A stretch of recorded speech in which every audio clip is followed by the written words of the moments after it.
morning, everyone! Ayan.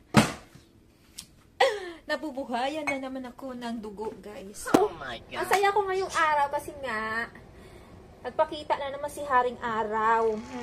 Tatlong araw talagang nagtago iyan. Ako'y talagang super lungkot. Kasi alam mo na, panahon. Alam mo yung buhay natin. Ayan, so kakaalis lang ng husband. So ito, pinaglalabas niya na, ay pangbihira talaga, napaka-supportive niya. Kasi nga, 'di ba, tuwing meron akong water bottle. Kasi nga ako kasi ay hindi, kasi nga I mean ba, bumibili kasi ako ng tubig. Hindi kasi ko umiinom dito sa gripo. Siya dyan siya sa gripo umiinom. Okay naman yung lasa, pero ayoko yung yung lasang spring ba. Parang tinutulak ng tiyan ko palabas eh. Ganon. Nasa tiyan mo na, pero parang wala ka pa rin ininom. Ganon. So, purified water yung binibili ko kagaya na sa Pilipinas. So, ang dami kong water bottle. Tapos, ginawa namin, pinaglalagyan ko yun ng water para just in case emergency ba. Halimbawa, nagka-thunderstorm, tapos nawala ng kuryente. Lalo na nung winter time kapag yung kable ng mga kuryente na puno ng yelo yon, mabigat yun. So, mapuputol siya, ganyan. So, nawawala ng kuryente. Ito naman si husband, pinaglalabas niya. Sabi niya, gamitin mo tong mga to para taniman ng additional na pananim mo kasi nga wala pa akong pot. Napaka-over supportive. Kaysa naman itapon natin, di ba? Mas maganda na lang i-recycle, taniman na lang para bawas basura din naman sa mga kapitbahay. Dito sa bansang ito.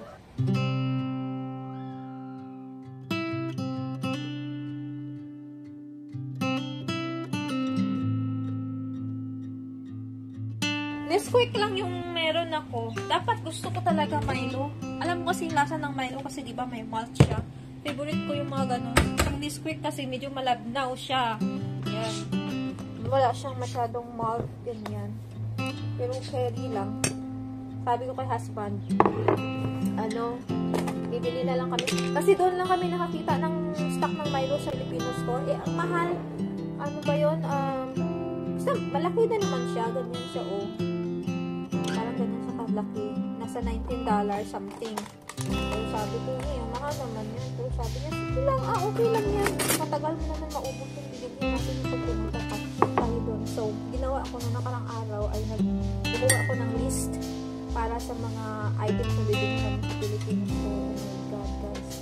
Aabot na naman ng $100 something. Mga importante din naman yun yung mga bibili naman. Kasi minsan nga lang kami siguro every 3 months every 3 months lang kami pumupunta sa Filipino store. Kasi nung mahal, siyempre, hindi naman yung budget ba, siyempre yung priority is priority. Mahirap na yung grocery ka ng grocery, yung mga priority bills, mga ganyan, hindi na babayaran. Kaya ayoko humawak ng pera eh. Ni-stress ako sa mga ganyan, yung mga budgeting na ito. Si husband yung pinapahawak ko kasi para kasi pag ako baka sumakit dahil ulo ko, ayoko magka-problema. Bahala siyang problema. So maliban na lang siguro kapag nagtrabaho na ako, tsaka ako na yung hahawak na sarili kong pera. Masaya yun. Bakit konti na lang yung rice ko? May kumain ba? Wala ka ng kanin ko. Yung rice ko, combination yun ng red rice and brown rice. So, kakain muna ako, ha? Mamaya, papunta tayo sa ating hacienda sa labas. So, ayan guys, tapos na ako kumain, and then lalabas na tayo. So, nagsuot ako ng sweater kasi medyo malamig pa sa labas. Tsaka, nagpantalon ako. Ayan, malabas na si Haring Araw. So, ayan ang ginawa ko sa garden ko kasi sobrang lakas ng ulan. Tsaka malamig. Sabi ko baka mamaya magka-problema sila ba. So, ginanyan ko na lang. So, ngayon, pagbubuksan na natin yan.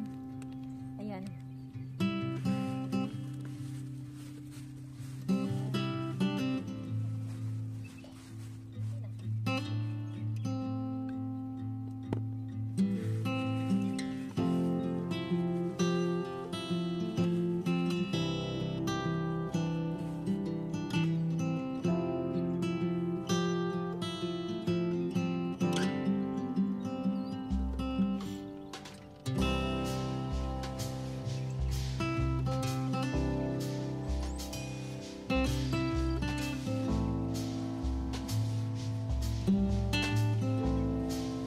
kamatis ko, guys.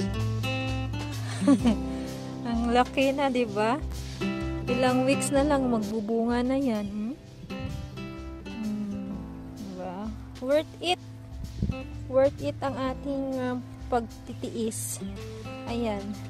So tong kamote, 'di ba, yung tinanim ko nito ay laman, yung mga ulo-ulo niya ba. Tapos ayan, tumubo na, malalaki na. Kaya iniingatan ko talaga siya. Although sabi naman ng churchmate namin, hindi naman daw talaga sila mamamatay. Kasi nga, hindi naman daw yan below 30. 30 and below yung temperature. Pero naisip ko kasi, syempre ang hirap-hirap kaya palakihin ng mga to. Pag ito na nagka-problema na naman, syempre, 'di ba? Ang hirap nila patubuin. Laman kasi to, guys, eh. Kaya mahirap patubuin, eh. Buti sana kung talbos to, madali lang.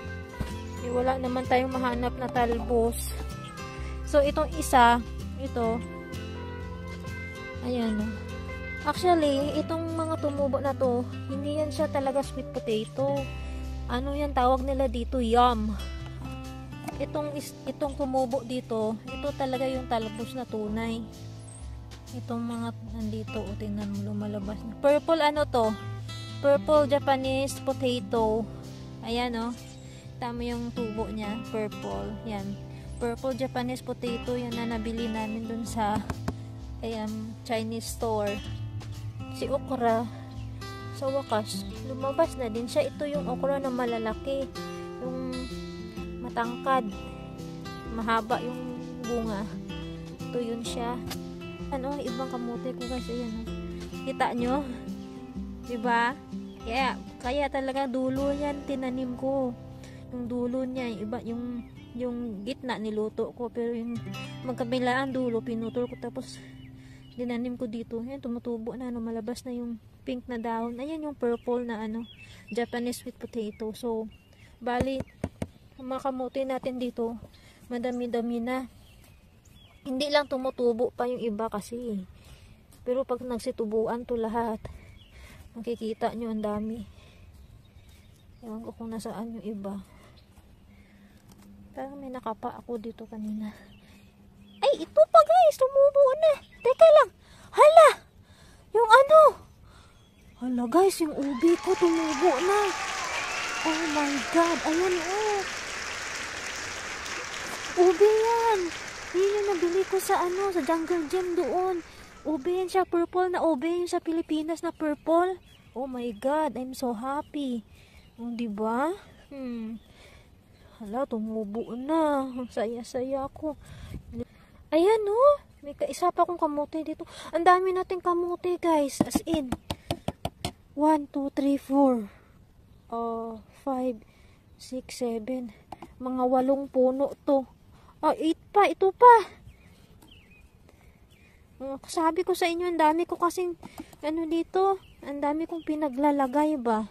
Di ko lang matandaan kung saan. Ito mga sibuyas. Nabili ko lang yan sa Walmart sa grocery. Tapos pinutol ko yung laman. Iniwan ko sa loob pang gagamitin namin. Tapos yung ugat. Iyan yung tinanim ko. Kasi kaysa bumili ako ng yung seed ba. Yan, mabilis na yan tumubo. Haba na yan eh. Ayan, tinatabi ko yung mga to kasi nga, just in case na lumamig. Yan yung pang protection ko sa kanila. Kimakin mo yan, nagsisitubuan, pati pakwan. Sorry mga kantalop. Hala, ang daming bell pepper. Kita nyo yan, guys. Kita nyo yan. Puro bell pepper yan. Nagsitubuan na sila dito. Oh my God, talaga. Ayan, oh. Ayan, oh, sa puno ng kamatis. Ang dami. Talaga naman. Saan ko paglililipat to? Kailangan ko ng isa pang mahabang mahabang taniman. Bihira talaga. Ipupunla ko na naman yan isa-isa. Wait lang, mamaya. Ay, nagsitubuan sila, pambihira. So, itong sitaw natin, perfect talaga siya. So, yan guys. Dahil nga kulang yung ating tataniman, meron na naman akong extra na water bottle. So, ito na lang gagamitin natin. Cut na lang ulit natin. Ipat na lang natin dito. Diyan, oh. Kasi sayang naman, eh. Gagamit pa natin. Pandilig sa halaman.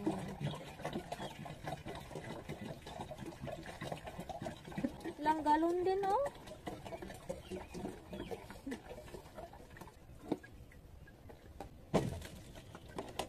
Para na akong buang. Oh my God!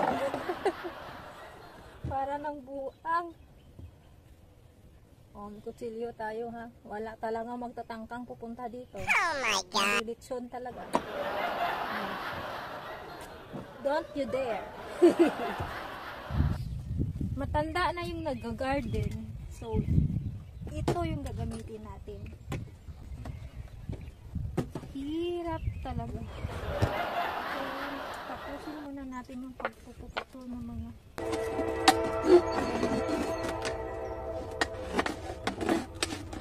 natin ipagtatanin ng salubot kasi ay, kaingay naman talaga dyan. Bihira talaga yung trend na yan.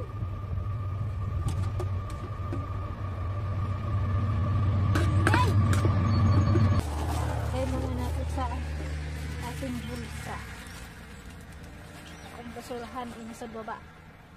So, ito na. This is what we're going to do na, char.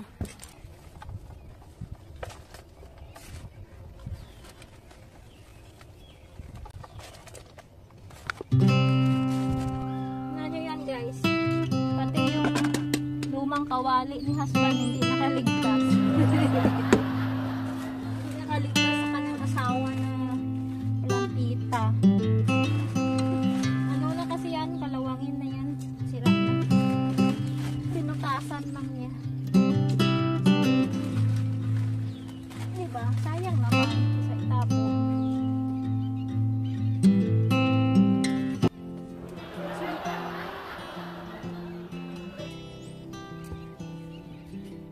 Sign of aging talaga. Prioritize muna natin yung sanuyot kasi tatlo lang naman po sila. Tatlo lang ba tayo? Nasaan na yung iba? Ganyan, para mabilis mag-ugat, putasan na natin dito sa ilalim kasi paper lang naman yun para lumabas yung ugat niya ba. Ay! Don't tell me na uulan ka na naman. Huwag naman sana. Sawa na ako sa ulan. May purpose pala yung ganyan pa. Wisdom.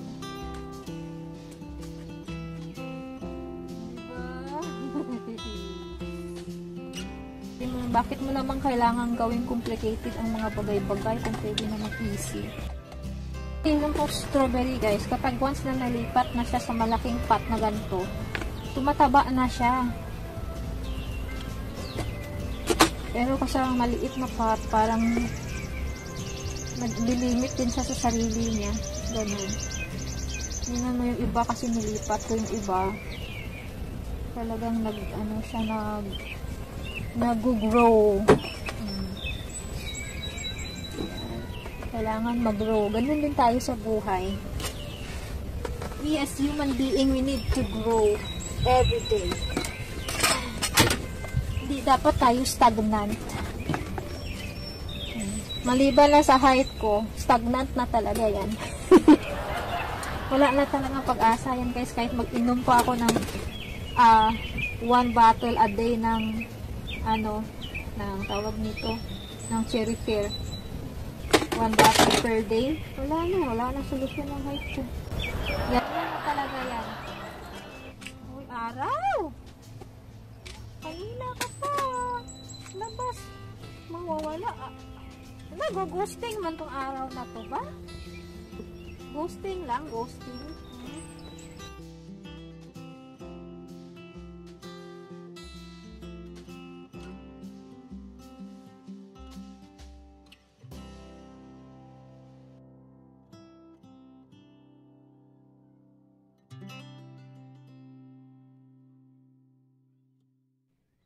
diba? Maaliwalas na. Kahit na 58 tayo ngayon. So, pwede ko na siyang ilabas at maaraw naman na. Ayan, diba? So, ayan guys, nakabalik na ako sa loob. Ayan, successful ng ating mga pinagagagawa ngayong araw. So, kailangan ko na maglinis at maraming dumi akong hinakot galing labas. Ayan. So, till next time everyone, thank you for watching. Bye-bye. God bless us all.